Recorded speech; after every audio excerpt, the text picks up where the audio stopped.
Hello and welcome to Pencil versus Pixel. My name is Caesar, and I have the pleasure of being joined today by Mr. Mikey Burton. Hey, Mikey, what's up?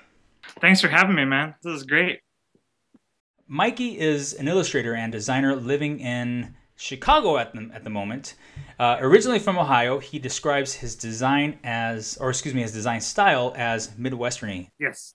You can find his work on How, Print Magazine, Bloomberg, Business Week, Fast Company, Newsweek, The New York Times, and Wired, among many, many others.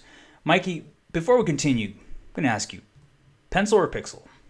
Oh man, I knew this question was coming. I don't know. It's tough because the creative part of you wants to always say pencil because pencil is where like kind of any idea starts. Like any time I start a project, like it starts with a pencil. But like I feel like if I didn't have pixels and the work that comes through the internet and just the tools of like Adobe tools that you use, I think I'd just be a guy in a room with a pencil. So I got to go pixel. Nice. So, Mikey, I've given a little overview of what you do, but let's get to know you a bit better. Go ahead and tell us your story. Uh, How about I went to school at Kent State University. Um, and when I was there, I actually started a little design company called Little Jacket in Cleveland, Ohio. Um, and I did that for about 5 years, and it's still a company. They're still doing really awesome work. Um, but I think it was like people I went to grad school with. We started doing like gig posters back when gig posters were cool, and like kind of like the rebirth in like the like early 2000s. So we were just like kind of jumped in and doing that, and like from doing that we started a little company. And we did that for about 5 years, and then like 2008 kind of came around, and everything kind of went in the crapper. So we actually, Little Jacket wasn't doing well, so I decided to, finish my grad school work, and then I actually moved to Philadelphia and got a job at an ad agency there. Did that for about 2 years while I was doing that, alongside of like having like those ad agency hours where you're just working like 70 hour weeks. I started like, I don't know why I started like moonlighting and doing a lot more like editorial work that kind of came around from doing the gig poster work. It kind of led into doing the illustration work, and that was not something I never really thought I'd do. Because I was always like, oh, illustration seems like you'll never make a lot of money doing that. So I was always like, I'll just be a designer and make brochures and logos and all that. But yeah, and like somebody kind of approached me and said, "Oh, yeah, I see you do this gig poster work. Can you do editorial?" And I was like, "That sounds cool. I'd love to try that." And that was probably like in 2009. And I think the first illustration I did that was an editorial job. I didn't. It wasn't like it was really confusing to me. Like I just did like a bunch of like final work, and it was all wrong. what? And then like I was like, oh, and then the next time I did, I was like, oh, they just want to see like they literally just want to see pencil sketches. Like I can send those through, and it's an art director. They understand what they're looking at. So yeah, it just it kind of evolved from there, and that now it's kind of like probably the majority of what I do is editorial illustration. So it's cool. You were sending in your final artwork. Is that what you're saying? Yeah, I was sending in like I was like I don't know why. Like the first like editorial job I ever got was for like Wired magazine. Sweet. So I was like so like nervous. I was like they probably just want to see like finalized work. Like they probably want to see like all this like nice stuff done. And so I just kind of skipped that part of the process of like doing sketches. And Wow. it was like all wrong. And then it worked out in the end, but I think the article got killed anyways. But like that was like my first like editorial job. It's really funny. So tell us how that works. Actually, how does it work to create pieces for editorial work? Do they really want a sketch at first, or is it sort of an initial idea that you have, something that you're? Do they ask for multiple concepts, one thing, a few things? I feel like it's weird because I never thought I'd be doing like kind of like because illustration I always associate with style for some reason. Like you have a look or a style you do without illustration. I feel like going through school and all that stuff, I always thought like style is like a bad thing in a way. Because it's very limiting in a way. Like if you do one style, that's the only style you have. And that always made me nervous. So that's why I always kind of wanted to stay away from illustration.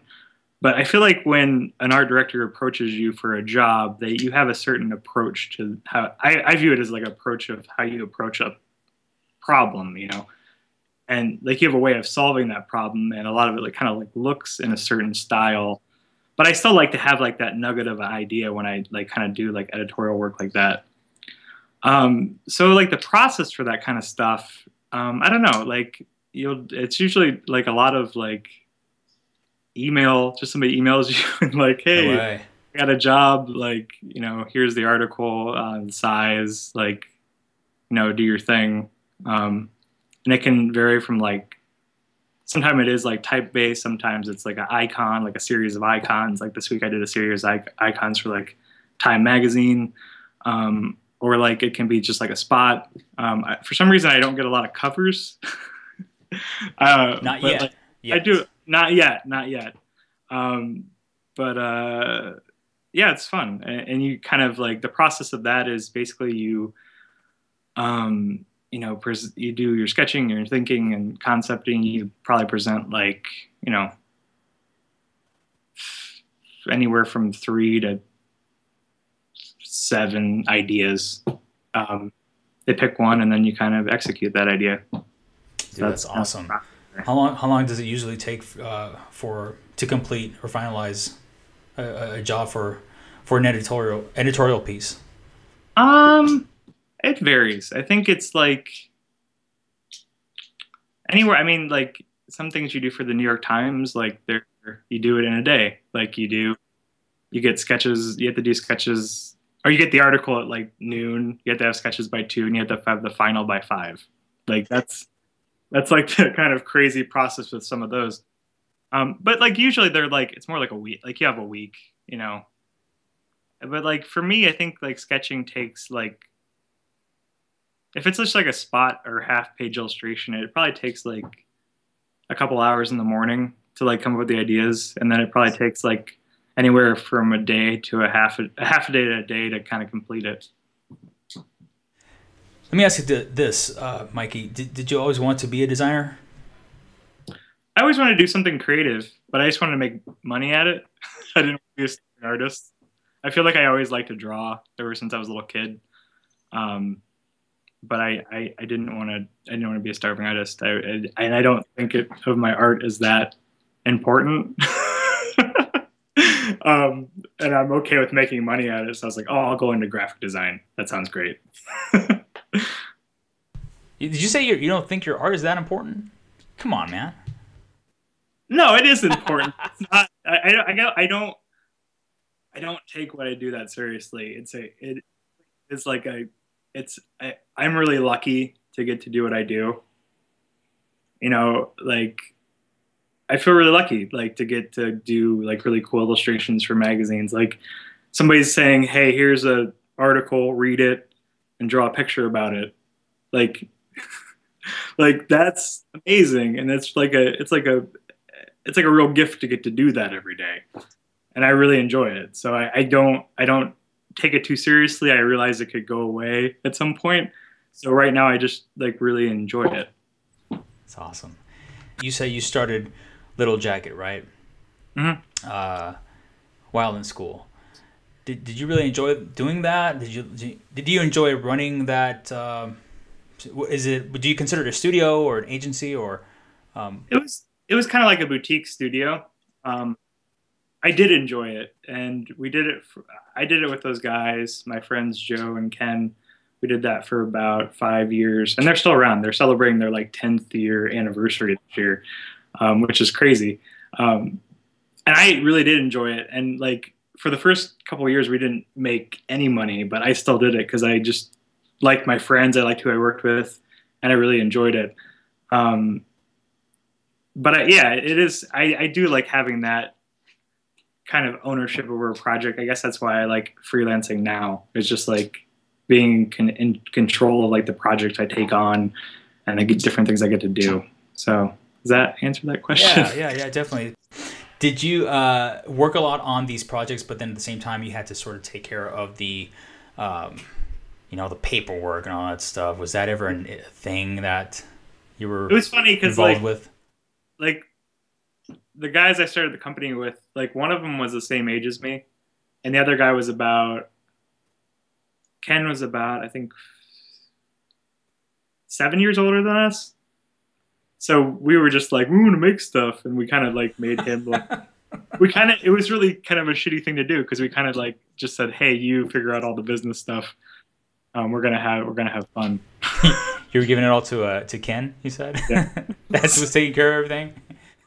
Yeah. So like a lot of that, like, I mean, we did help out a lot of that stuff, but like I feel like a lot of like, like business plan and all that stuff, we were just like, I don't want to learn about that. I just want to make stuff, which was probably a really selfish and bad idea back then, but it was just where I guess that's where we were. So talk to us about your time at the agency. You were there and for a couple of years. Would you say that's where you sort of really cut your teeth in the design world, or? Yeah, I feel like I thought I was cutting my teeth doing my own thing for 5 years, but I wasn't. Like I was making a lot of good work, or I thought it was good work. I don't know if it's good now, but I felt like I was making a lot of good work, but I don't think I was really like learning, like what I was saying, like I don't think I did enough of the business like part of it to really learn that much about the business part of it. I feel like going to an agency, I definitely saw like how to sell work more. Like 160 over 90 is the place I worked at, and they have like their work's great, but the way they sell work there is just like outstanding. I've never seen somebody like it's almost like scary because you see somebody selling something, Yeah. and they are doing it so well, it makes you think like this could be like the ugliest thing in the world, and you'd be able to sell it still. Just because it's like almost a different art, like of just talking about work and like showing a client and like selling it to them. And seeing that process kind of informed the way I approach work and the way I like talk to clients and the way I, even do like talks and lectures now. So in that way, it was almost like it wasn't as much of a education in like designing because I feel like I already had like a grasp on that. It was more about like selling yourself and presenting work, and it was almost like a 2 years of like graduate school on that kind of level. It was really interesting. But after 2 years, I had to leave. It was too much work. I didn't. How is it helping you with your freelance career? Is it really? I feel like it's completely different. Like I really do. Like I feel like it's just different what I do from like I think the way I approach like my identity projects and like branding projects has like a similar, like some of the presentation kind of things I learned there of like actually how to like make like a really nice presentation doc and stuff. But a lot of that I don't necessarily didn't have to work with or worry about as much because it's just like, me working with art directors, and art directors are, for the most part, they're pretty good about like understanding a sketch, and you don't have to do like a ton of selling. I think it's more like, I feel like if you can get, and this just might be me, like in the way I work, I feel like if I get a response back and these made us all laugh, like we really like number two, like we really like number 2 or 3, like do that one. Because I feel like I've been making somebody kind of, if I make myself laugh and I make them laugh, like there's some like kind of wit about it that people like kind of like. So Exactly. You ever want to go back to poster art, or is that something that's just sort of thing of the past? I feel like it's just such a saturated thing now. I always really enjoy. I feel like the thing I enjoyed about it was not even the thing like where you were doing work for a band or anything like that. Like that's cool. I think that's why I got into it, because I thought it's cool. You're doing work for bands and stuff, and I like music and all that. But like the thing I really like about it now is just the process of narrowing colors down to, like one or two colors. Like that process is really, I find that really fun. And I feel like a lot of my work kind of utilizes that. But like, that's the one thing I got at through poster making, was just kind of like thinking in like a restrained like way of thinking about stuff, and just like one or two colors. Cause like, that's all the band can afford, is to print a 2-color poster. So you have to like really think that, like, strip down. Yeah. That's the thing I really like about it. Are you thinking about doing other types of design besides editorial design? I don't know, like maybe something for the web or something for. I think that's where I'm at, man. Yeah, that's exactly where I'm at. I don't know what to do. let's dig a little deeper. Yeah, I think this is my 4th year being a freelancer, so I've been doing editorial and like smaller branding projects, and I would like to do something else, but I'm not quite sure what that is. I think my goal for this year is just to get like a new website up, because it's like I have one that's not been updated in at least a year. Hey man, I still think it's really cool. I mean, come on, dude. I gotta. You got some good stuff on there. It's the work. It's the work that matters right now. I'll keep telling myself. Web after. You're on a good trajectory, man. You're thinking about it. You're about to do it. So you touched a little bit about your freelance career. What kind of advice would you have for someone that wants to do that? If there's a person that wants to go into freelance, doesn't know how to get started, doesn't know where to turn, who to ask, any sort of advice that you would give for that to that person? If you're gonna be a freelancer, like, it takes a lot more discipline than you think. Like if you're working somewhere, and I think I heard Draplin say this. He worked somewhere until he had enough work, like outside of work, that he could just gradually go to his freelance and then be there. And I feel like I was like, that's a really good policy. And I did that, and I even got an artist rep when I was like at the agency. I started talking to artist rep just so I could have somebody like help me with my illustration and help me like kind of like with a lot of like the contract stuff I didn't really want to deal with necessarily. So yeah, I think that's really good advice. Like just to like, wait until you have that amount of money to do it. Because I feel like if you just go out in the world, you're like, I'm a freelancer now. Like that's not always gonna like, you're gonna be dealing with like different kind of struggles. Exactly. I feel like it just takes a lot of discipline, because I feel like unless you find like a creative kind of like group setting to work in where you're like feeding off of people, like you're just gonna be alone.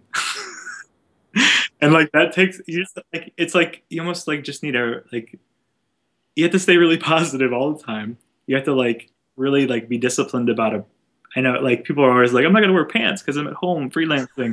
Like, that just doesn't work. Like you have to like get up, you have to like shower yourself, put like those are all like key things. Like it's just not like a cakewalk. Like you really have to take it you have to take it like a job. You have to like really focus it on like a job, and like really like take it seriously that way. I don't know. It's just like scary, because like you get like people get stuck in that. Like I don't think it's for everybody. Like I feel like some people just like they'll be a freelancer and they just go nuts, like because they need like somebody else to talk to. But like maybe I'm like somewhat introverted, where I'm like I like to be alone. I like to work alone and like have my thoughts, and like me interacting over like emails enough sometimes. But maybe it isn't. Maybe I want to do something different. I don't know. Mikey, besides Dropbox, which I'm not pitching Dropbox here. You should. You really should. I should continue. We had a conversation, before the call, before the recording, and Mikey, you said that a lot of guests here on the show, yes, have been throwing out Dropbox, throwing out the name. Placement. I really thought it was product placement, because I listened to like 5 episodes and everybody said Dropbox. I was like, this is some creative product placement. All right. So if anyone knows Drew Houston, you know, just let him know that we would be very interested to have him sponsor Pencil vs. Pixel. We already threw out the name so many times. Yeah. I'm just saying. I mean, might as well, right? Yeah. No, I think it's good. I feel like I had Dropbox, but I wasn't utilizing it.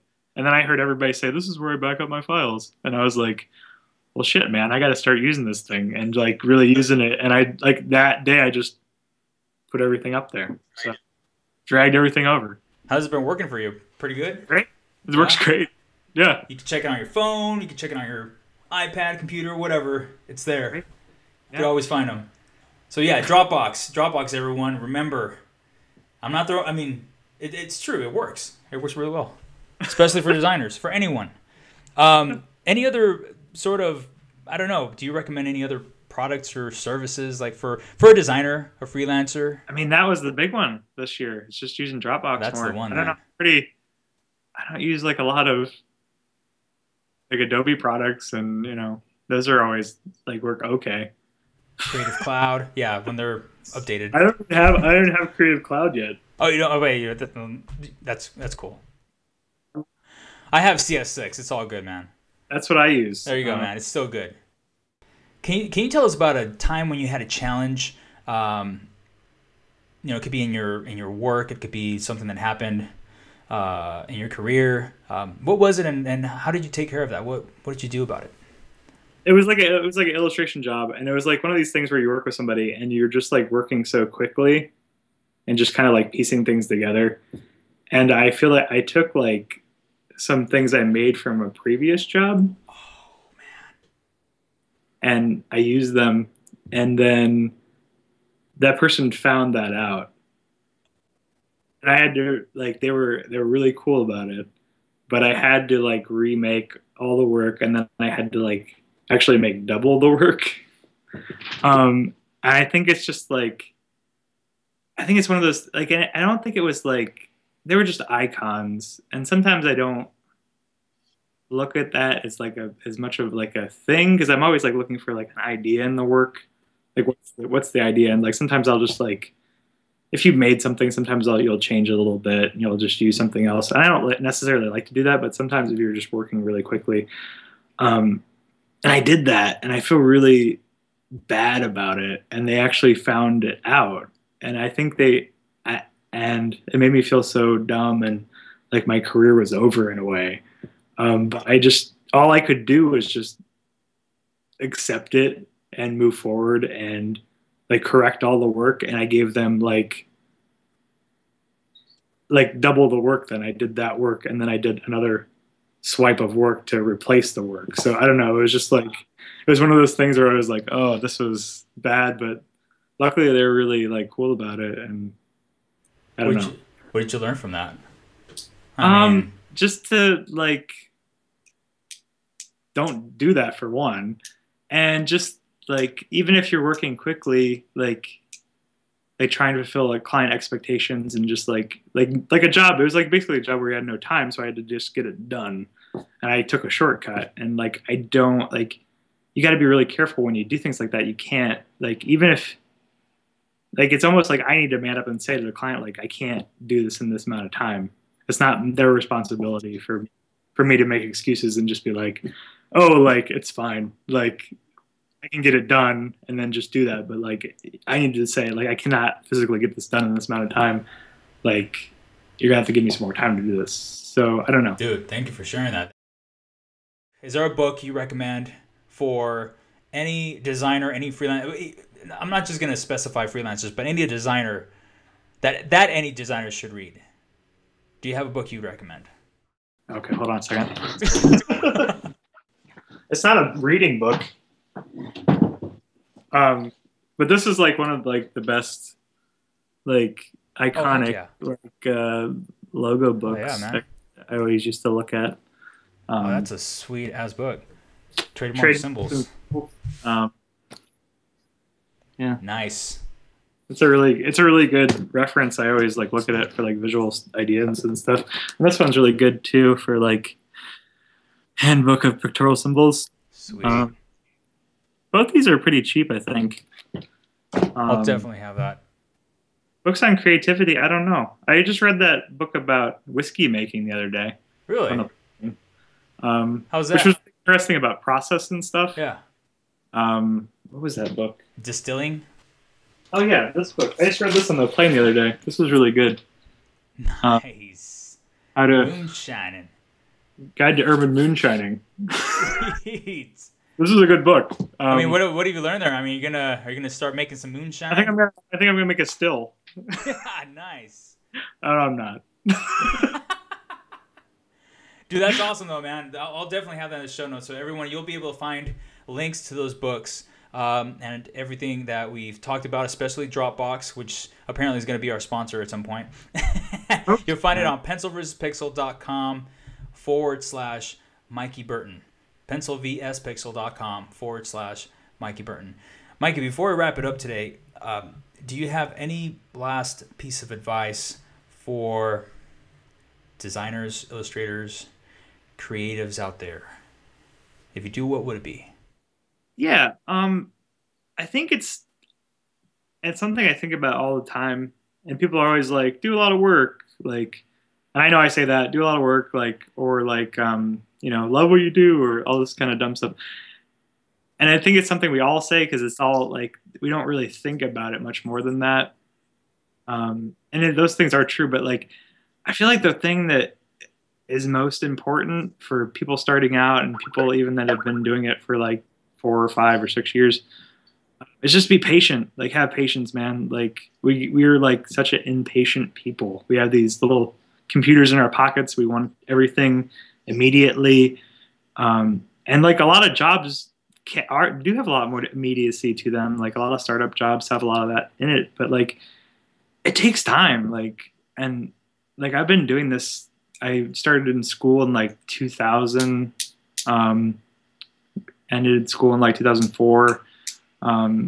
It's 2014, right? So 10 years, like, and I feel like, and maybe in the past 3, that's really when I've hit my stride and been doing work that I'm happy with clients that I'm excited about. But it's taken a long time. Like, and I think it takes like commitment, and it takes like, be like, not just like do it for a week and like have a portfolio and be like, oh, this is my portfolio. Oh, I didn't get a job. Oh, well. Like, it takes more commitment than that. It takes a long time for people to see your work and get familiarized with you and to trust you. And it's more of a commitment than people think. So just be patient. I think that's my bit of advice. Love it. Love it, man. Mikey, where can we find you online besides mikeyburton.com? mikeyburton.com. My Twitter is Mikey Burton. What else is there? Instagram's Mikey Burton. I don't know. I don't know what else there is. Triple Mikey Burton. I think I got most of them. Maybe you should tell me. I don't have Skype. I think I have Mikey Burton, but I can't find the password for it. You said somebody in South America was using it. Or South Africa or something like that, yeah. Somebody else stole it then. Oh, well. Oh, man. Somebody thinks they're talking to Mikey Burton. They're not. Well, Mikey, thank you so much for taking the time on being on Pencil vs. Pixel. And everyone, you'll be able to find everything we talked about here on pencilversuspixel.com. That's pencilvspixel.com/Mikey Burton. You'll find all the links and also links to where you can find Mikey. And check out his work. It's mikeyburton.com. Mikey, again, thank you so much, man. Appreciate you being on the show. And thanks for having me, Caesar. And we'll see you all next week. Thanks a lot. Awesome.